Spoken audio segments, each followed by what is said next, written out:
आप दिन रात औरंगजेब औरंगजेब औरंगजेब औरंगजेब, जनता कह रही है कट गई जेब, कट गई जेब, कट गई जेब, लोगों की जेब कट रही है, आप औरंगजेब औरंगजेब औरंगजेब चिल्ला रहे हैं। अरे हिंदुस्तान की चिंता करो। इस विषय पे मुझे अपनी बात कहने का मौका दिया। मान्यवर, मणिपुर के मुद्दे पर मैंने जब सदन में ये मुद्दा उठाया था, हो सकता है मेरे तरीके से सरकार असहमत रही हो, लेकिन मुझे भारतीय संसदीय इतिहास में सबसे ज्यादा समय तक सस्पेंड करके रखा गया मणिपुर का मुद्दा उठाने के कारण 11 महीने में सस्पेंड रहा, 11 महीने सदन से बाहर रहा। मान्यवर, मणिपुर का बजट ऐसे वक्त में आ रहा है जब देश की अर्थव्यवस्था की हालत पतली है। शेयर मार्केट में 5 महीने के अंदर देश के आम लोगों का 94 लाख करोड़ रुपए डूब गया। मान्यवर, मणिपुर का बजट ऐसे समय में आ रहा है जब बेरोजगारी 50 वर्षों में सबसे ज्यादा बढ़ गई है। मणिपुर का बजट ऐसे वक्त में आ रहा है जब 186 लाख करोड़ रुपए का कर्जा हिंदुस्तान के ऊपर है मोदी सरकार के इस कार्यकाल के अंदर। मणिपुर का बजट ऐसे समय में आ रहा है जब अमीर और गरीब के बीच की खाई इतनी बढ़ गई है जितना 100 साल पहले थी। और मां शब्द से इनको बहुत प्यार है। मां से मटन इनको याद रहता है, मां से मछली याद रहती है इनको, मां से मुगल याद रहता है, मां से मुसलमान याद रहता है, लेकिन मां से मोदी को मां से मणिपुर याद नहीं रहता। मान्यवर, 2 साल का वक्त हो गया, मणिपुर जल रहा है, देश के केंद्रीय मंत्री का घर जलाया गया, राज्य के पीडब्ल्यूडी मंत्री का घर जलाया गया, राज्य के कंज्यूमर अफेयर्स मिनिस्टर का घर जलाया गया, कई विधायकों के घर जलाए गए, लेकिन बावजूद इसके भारत के प्रधानमंत्री को एक दिन का भी वक्त नहीं मिला 2 साल के अंदर कि वो मणिपुर जा सके अपनी संवेदना जताने के लिए, वहां के लोगों के साथ खड़े हो सके। इस बात की उनको फुर्सत नहीं मिली। देश का प्रधानमंत्री देश का अभिभावक होता है। मान्यवर, देश का अगुवा होता है। सरकार लोगों की माई बाप होती है, लेकिन राज्य की सरकार मणिपुर को जलाने में लग जाती है और केंद्र की सरकार, जो राज्य सरकार मणिपुर को जला रही थी, उस सरकार की मदद करने में लग जाती है।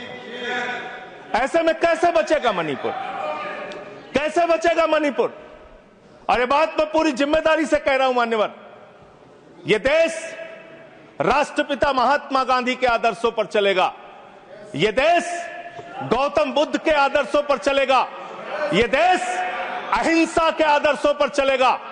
लेकिन मुझे अफसोस है, आज पूरे देश में हिंसा क्यों हो रही है? आज पूरे देश में दंगे फसाद की नौबत क्यों आती है? आज पूरे देश में नफरत क्यों फैलाई जाती है?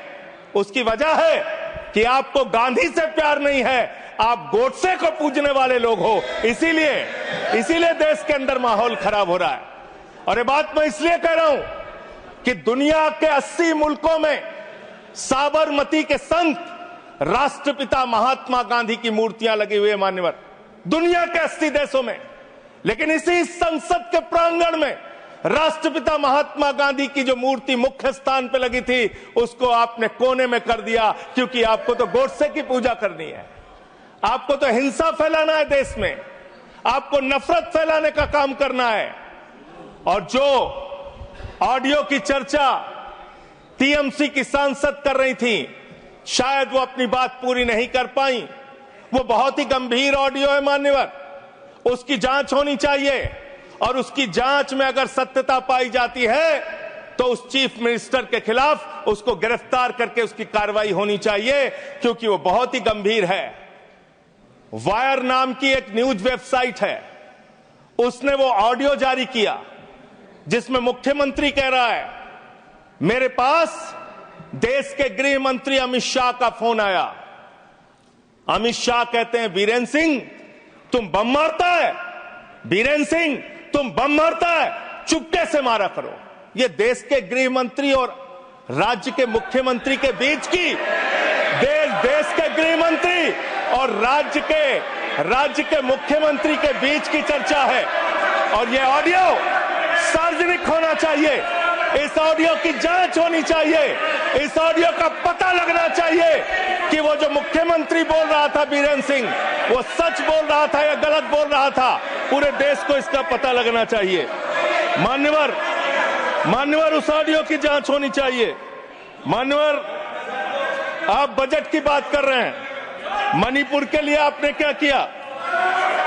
मान्यवर, राज्य सरकार को, केंद्र सरकार की जो राज्य सरकार को,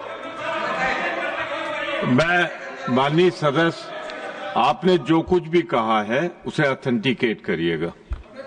ये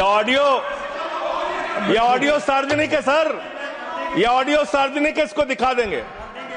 सर, आपने ऐसा राज्य जो आज बदहाली में है, जहां पे लगभग 300 लोगों की जान जा चुकी है, 60,000 लोग बेघर हो चुके हैं, उस राज्य में जहां पे 5,000 घर जलाए गए लोगों को, उस राज्य में जहां पर 386 धार्मिक स्थान, जिसमें मंदिर है, चर्च है, मस्जिद है, तमाम धार्मिक स्थानों को जलाने का काम किया गया।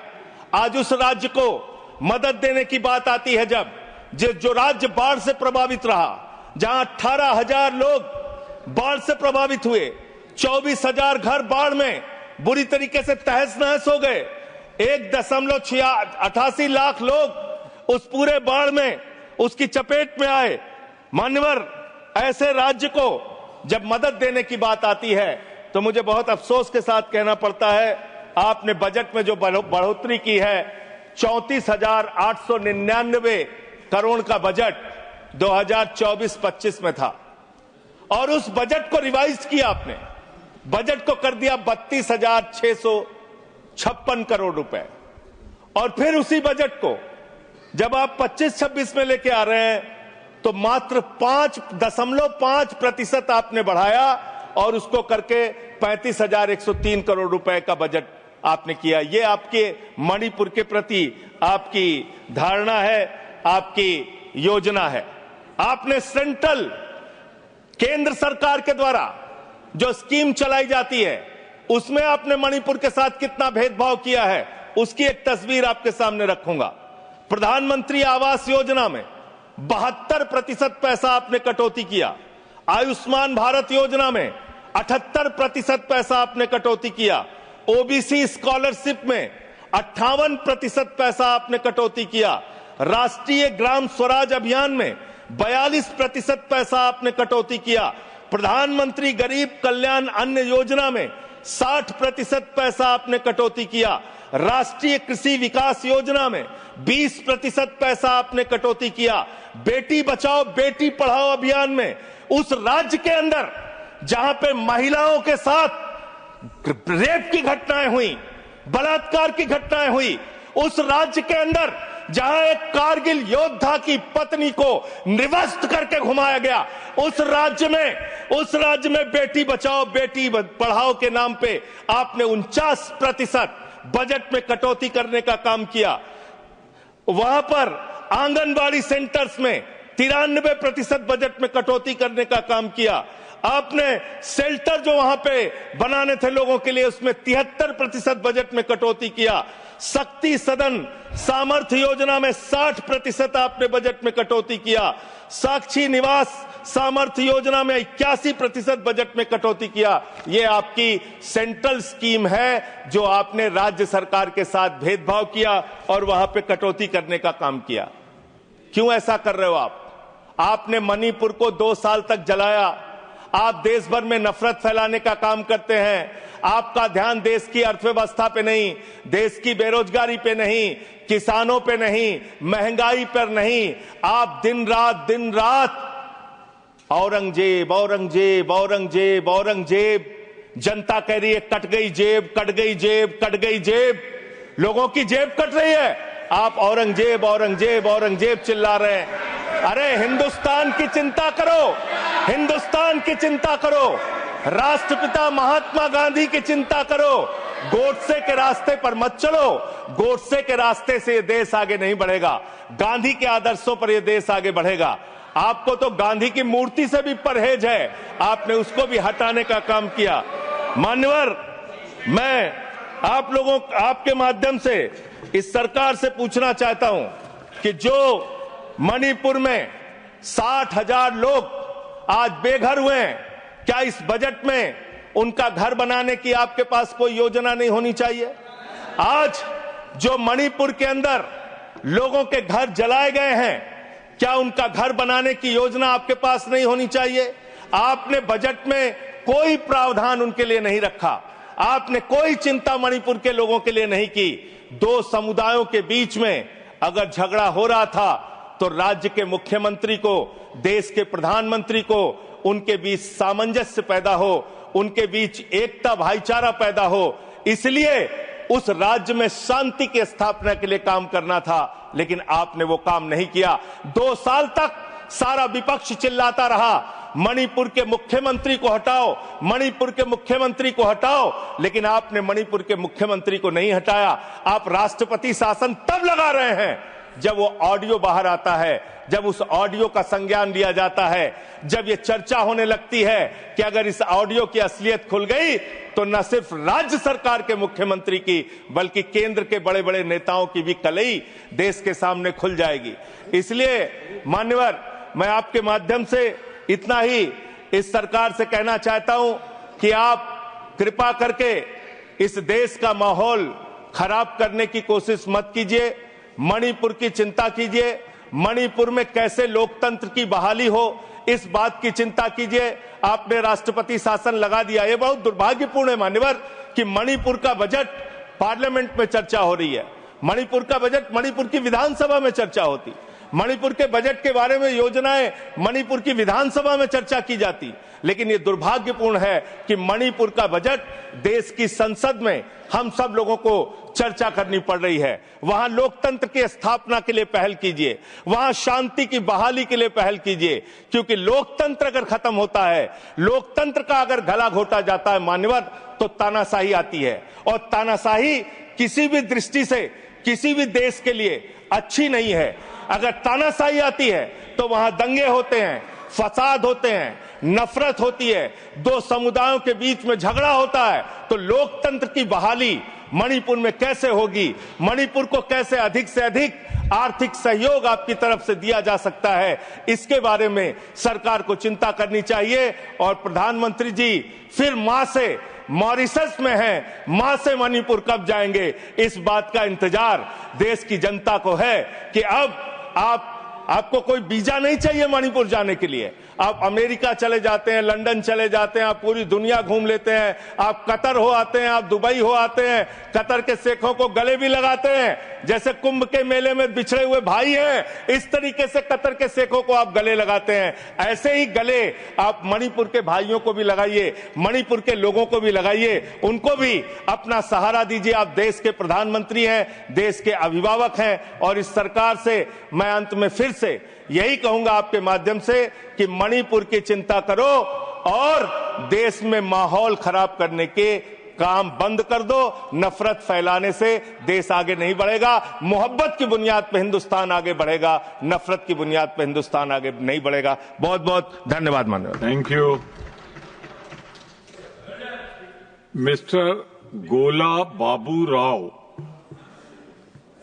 Thank you very much vice chairman ji. 1 minute आप शुरू करें। पता है सर, पास करो सर, टाइम आदरणीय संसद महोदय बात करते हुए sir kindly give me some government of India का प्रोसीडिंग के संबंधित गृह मंत्री के ऊपर बेबुनियाद आरोप किया है। मैं आपसे प्रार्थना करता हूं। नाम लिया है गृह मंत्री के ऊपर आरोप किया है। मैं आपसे अनुरोध करता हूं, अगर ये आधार उनके पास है तो जरूर सभा के सामने रख सकते हैं, नहीं तो उनको माफी मांगना चाहिए, रिकॉर्ड से निकालना चाहिए। मैं माफी मांगने के लिए डिमांड कर रहा हूं। ये बिल्कुल बेबुनियाद है, ऐसे गलत बात करना ये ये संसद के सामने लोगों को गुमराह करने के लिए प्रयास करना बिल्कुल गलत है।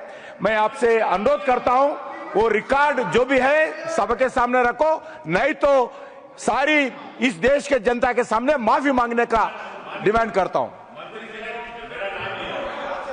मान्यवर, मैंने जो बात कही है, मैंने कहा है एक न्यूज वेबसाइट पे एक ऑडियो पड़ी है मुख्यमंत्री की, वो सार्वजनिक है, पब्लिक डोमेन में है, और उसमें कही गई जो वार्ता है उसका जिक्र मैंने किया मान्यवर, और मैंने उसके जांच की मांग की है।